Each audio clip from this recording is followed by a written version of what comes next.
Good morning. This is KELOLAND on the go with all you need to know in news and weather as you start your day. The South Dakota Attorney General's office has determined 2 Sioux Falls police officers were justified in shooting a man at an assisted living center. According to a report, the sheriff's office called police for backup to serve a mental health warrant on the man.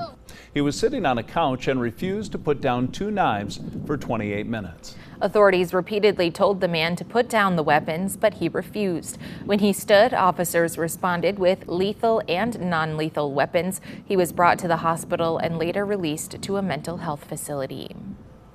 There are new details on a child pornography arrest. Authorities tell us that a tip from the National Center for Missing and Exploited Children has landed a 37-year-old Sioux Falls man behind bars. Authorities arrested Richard Russell on Wednesday afternoon, and he made his first court appearance yesterday. Russell is currently charged with 10 counts of possessing child pornography. According to the Minnehaha County Sheriff's Office, more charges are possible. Russell is being held on a $60,000 cash-only bond.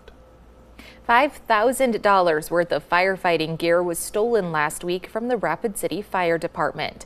A firefighter had their full protective gear and a few personal items taken from a fire department vehicle. The department is asking the public to reach out if they see anything and to bring items they find to any fire station in town. So we're just putting the information out there, hoping that somebody knows where it is or sees it laying around somewhere and is able to let us know, and we're able to get it back. If you have any information about where the equipment is located, contact the Rapid City Fire Department. Now let's check in with meteorologist Scott Munt. Are we going to dry out for the weekend, Scott? That we will, but before then, we'll watch that next round of rain move in. That will happen during the afternoon hours today, south central and northeastern South Dakota. That will move to the east late today going into tonight, where we have the sunshine trying to hold for a majority of the day in eastern and southeastern KELOLAND. That's where temperatures will be the warmest, with afternoon highs in the 60s to near 70. More details on your forecast with Brian coming up. Thank you, Brian, or Scott. If you are in the mood for a meal or a drink, or you're just looking for a place to watch a game, there's a new option on the east side of Sioux Falls. Gibbs Sports Bar and Grill has officially opened for business. It's located on East 26th Street in the old Cherry Creek building. It offers a full menu and 2 different bars.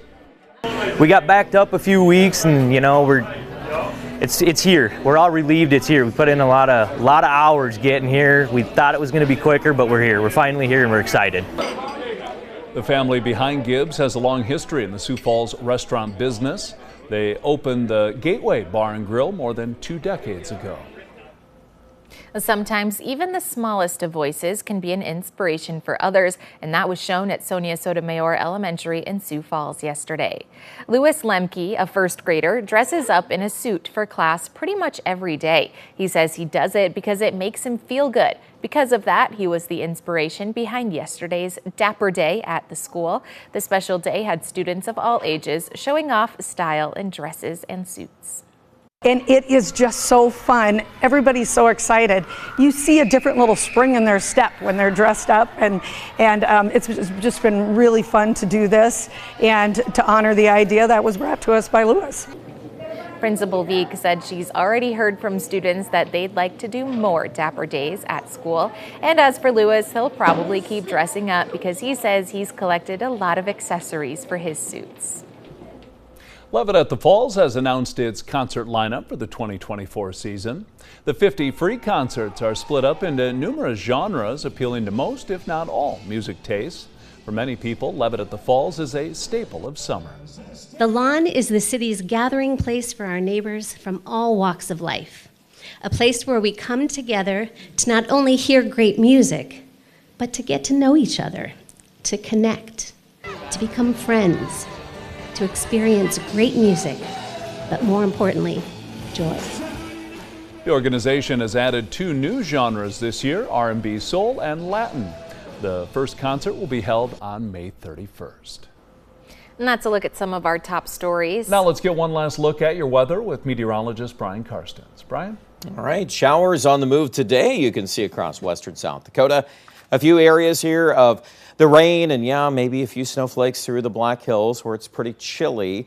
A little bit of that mixes in just as a bit of a novelty. But for the most part here, it looks like chilly rain showers. That's kind of the story. If you're underneath some of the steadier rains, you'll be in the 40s at probably 1 o'clock this afternoon in Pierre. We're still going for highs, though, in the lower 50s. Sioux Falls, well, we will take advantage of the sunshine this morning. We'll jump into the 60s, and then we'll begin to fall back as those rain showers begin to organize there to the west and eventually move east. There's a pretty decent line there. Winter to Watertown through the early evening, and then eventually that will slide east. So Sioux Falls will pick up some rain. Probably around 1/4 to 1/2 inch. We'll have a map on that in just a second. But then I do think it's going to move out of the picture pretty quickly Saturday morning. We'll have some leftovers from Slayton to Worthington to Sioux Center. But hey, the afternoon, I know it's a little bit below average, but if we get some sunshine, the wind's not too bad, high pressure, we're in the 60s. Hey, we'll take it. And it looks like Sunday, a pickup of the wind, but it'll actually be a little warmer early next week. There's a look at the rain totals. Again, a kind of a narrower strip of 1/2 inch or better. Right now, we have that targeted from Winter Valentine up to about Watertown. So keep an eye on that today. And those of you affected by that will be up a few ticks on your rain gauge totals. Sioux Falls, not as much. And also the northwestern section of South Dakota will miss the system.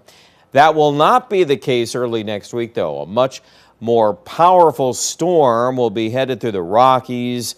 All the clashing of the air masses going on south of us, so severe weather is likely from Nebraska into Kansas and Oklahoma.